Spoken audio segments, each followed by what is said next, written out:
Evaluation of prefix expression. అంటే ఇంతకుముందు వీడియోలో ఏం చెప్పాను, evaluation of post fix expression. ఈ వీడియోలో ప్రిఫిక్స్ ఎక్స్ప్రెషన్ని ఎలా ఎవాల్యుయేట్ చేయాలి, సో దానికి సంబంధించిన అల్గారిథం ఇక్కడ ఆల్రెడీ రాశాను.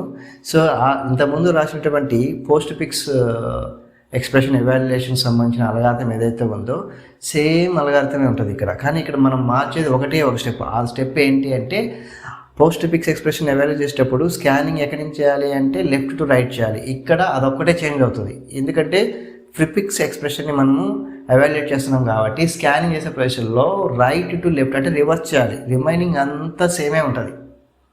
మీరు అల్గారిథం నేర్చుకోవాల్సినంత ఎఫర్ట్ కూడా పెట్టాల్సిన అవసరం లేదు. జస్ట్ ఓన్లీ స్కానింగ్ ఒకటి మార్చండి చాలు. Remaining all steps are same, ప్రిఫిక్స్లో కానీ పోస్ట్ ఫిక్స్లో కానీ. ఓకేనా?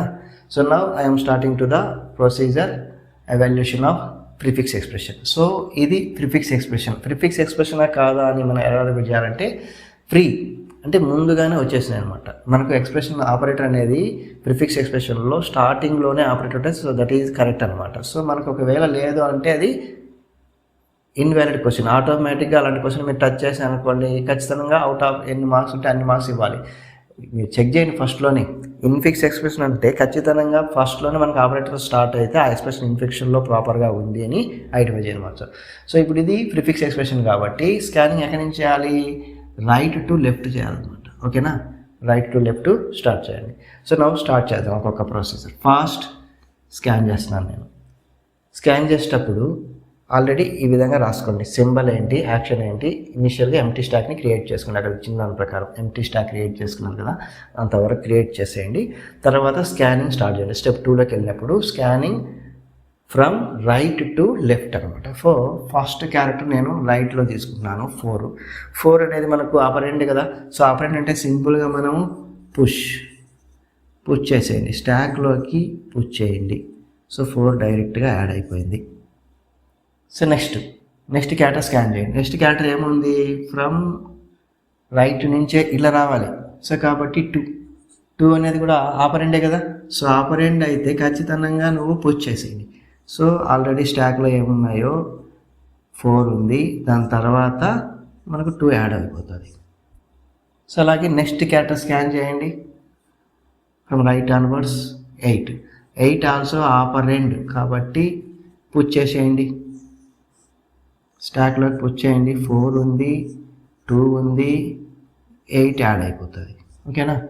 So next character from your prefix expression from right onwards, right నుంచి. కాబట్టి నెక్స్ట్ క్యారెక్టర్ ఏముంది అంటే మల్టీప్లేస్ సింబల్.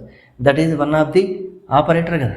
సో ఆపరేటర్ కాబట్టి మనం ఏం చేయాలి, see this algorithm pop operand 1, operand 2, then perform the operation. ఆ ఆపరేషన్ ఎలా పర్ఫామ్ చేయాలంటే ఆపరెంట్ 2 ఆపరేటర్ దెన్ ఆపరేటర్, అంటే ఈ ఫార్ములా ప్రకారం రాసుకోండి చాలు. ఓకేనా? తర్వాత వచ్చిన రిజల్ట్ మళ్ళీ స్టాక్లోకి పంపించండి. సో ఓకే, మనం ఇప్పుడు చేద్దాం ఇక్కడ. సో ఫస్ట్ ఆపరెంట్ 1ని పాప్ చేస్తున్నాను. ఏంటి, ఆపరెంట్ 1 వచ్చేసి 8. తర్వాత ఆపరెంట్ 2 పాప్ చేయండి. ఆపరెంట్ 2 వచ్చేసి 2 ఉంది కదా. సో ఇప్పుడు మనము పర్ఫామ్ చేయాలి. ఆపరేషన్ పర్ఫామ్ చేసినప్పుడు ఈ విధంగా ఈ ఫామ్లో పక్కన చేయండి. ఆపరెంట్ 2 తర్వాత ఆపరేటర్ని ప్లేస్ చేయండి. ఆపరెంట్ 1 8, 2 చేస్తే ఎంత 16. ఆ 16ని స్టాక్లోకి పంపేయండి ఇక్కడ. ఓకేనా? సో ఆల్రెడీ 4 అలానే ఉంటుంది. ఇవి 2 బయటికి పోయి ఈ విధంగా రూపాంతరం చెంది 16 మళ్ళీ స్టాక్లోకి వస్తుంది అనమాట. ఓకేనా? సో నెక్స్ట్ క్యారెక్టర్ స్కాన్ చేయండి. ఇక్కడికి ఇంతే, ఈ ప్రాసెస్ అయిపోయింది. నెక్స్ట్ క్యారెక్టర్ స్కాన్ చేయండి. నెక్స్ట్ క్యారెక్టర్ ఏంటి, డివిజన్. సో డివిజన్ కూడా వన్ ఆఫ్ ది ఆపరేటరే కదా. సో ఆపరేటర్ అంటే మనం ఏం చేయాలి, సేమ్ ప్రాసెస్ మళ్ళీ ప్రాసెస్ చేయాలన్నమాట. సో ఇప్పుడు నేను పాప్ ఆపరెంట్ 1 OP1, ఆపరెంట్ 1 అంటే 16, ఆపరెంట్ 2కి సంబంధించి 4. ఓకేనా? 4 అన్నప్పుడు సో ఇప్పుడు నేనేం చేయాలి, అంతేనా, 16 + 4. ఓకే, ఇప్పుడు నేనేం చేయాలి, ఈ పర్ఫామ్ చేయాలి ఆపరేషన్. ఆపరెంట్ 2 అంటే ఎంత, 4 ఆపరేటర్ డివైడెడ్ బై 16. సో అది ఎలాగైనా ఉల్టా రాసుకోండి. A/B = B/A అని రాసుకున్నట్టు రాసుకుంటున్నాడు. సో అలా రాసుకున్నప్పుడు 4 అంటే 16, ఇక్కడ మనం 4/16 ఉంది. దాన్ని ఎలా రాసుకుంటున్నాడు, 16/4 రాసుకుంటే ఏమవుతుంది, ఏమవుతుంది 16/4 అంటే 4 అని చెప్పేసి దాన్ని రిటర్న్ బ్యాక్ చేయండి. సో అప్పుడు మన స్టాక్లోకి అప్డేట్ అవుతుంది చూడండి. స్టాక్లో ఈ 2 బయటికి వెళ్ళిపోయి ఈ విధంగా వచ్చినాయి కాబట్టి 4 యాడ్ అవుతుంది అంతే. ఓకేనా.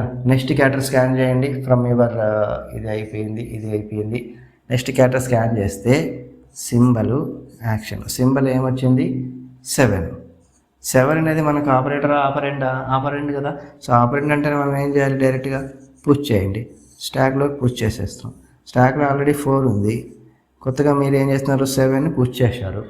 ఓకేనా, 7 వచ్చేసింది. తర్వాత నెక్స్ట్ క్యాటర్ని స్కాన్ చేయండి. నెక్స్ట్ క్యాటర్ స్కాన్ చేస్తే ఆపరేటర్ వచ్చింది ప్లస్ కాబట్టి మనం ఏం చేయాలి, pop operand 1 operand 2 then perform the operation then push back to the your result అనమాట. సో ఇప్పుడు నేను ఆపరెంట్ 1 ఎంత 7, ఆపరెంట్ 2 ఎంత 4. సో రెండింటిని మనము పర్ఫార్మ్ చేయండి operation. Operant 2 plus operant 1 equal to 11. So ఆ 11ని నేను మళ్ళీ స్టాక్లోకి పంపేయండి. సో తర్వాత స్కాన్ చేయండి. స్కాన్ చేస్తే నాకు కంప్లీట్ అయిపోయింది వస్తుంది కదా. అప్పుడు మనం ఏం రాయొచ్చు, ఎండ్ ఆఫ్ ఎక్స్ప్రెషన్ అని చెప్పచ్చు. సో అప్పుడు మనం ఆ యాక్షన్ ఏం జరుగుతుంది అంటే పాప్, అంటే స్టాక్లో ఏదైతే ఉందో అదంతా పాప్ అయిపోతుంది. నా స్టాక్ ఈజ్ ఎంటీ. సో మనకు ఫైనల్గా 11 బయటకు వస్తుంది. సో ద రిజల్ట్ ఈజ్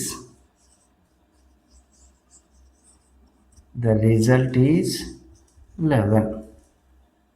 అంతే, సింపుల్. మార్పేది ఏముండదు. ఈ చిన్న ఫార్ములాస్ అక్కడ స్కానింగ్ అంతే, అవి 2 మార్పు వస్తాయి. రిమైనింగ్ అన్నీ సేమ్. ఓకేనా. So okay, thank you everybody.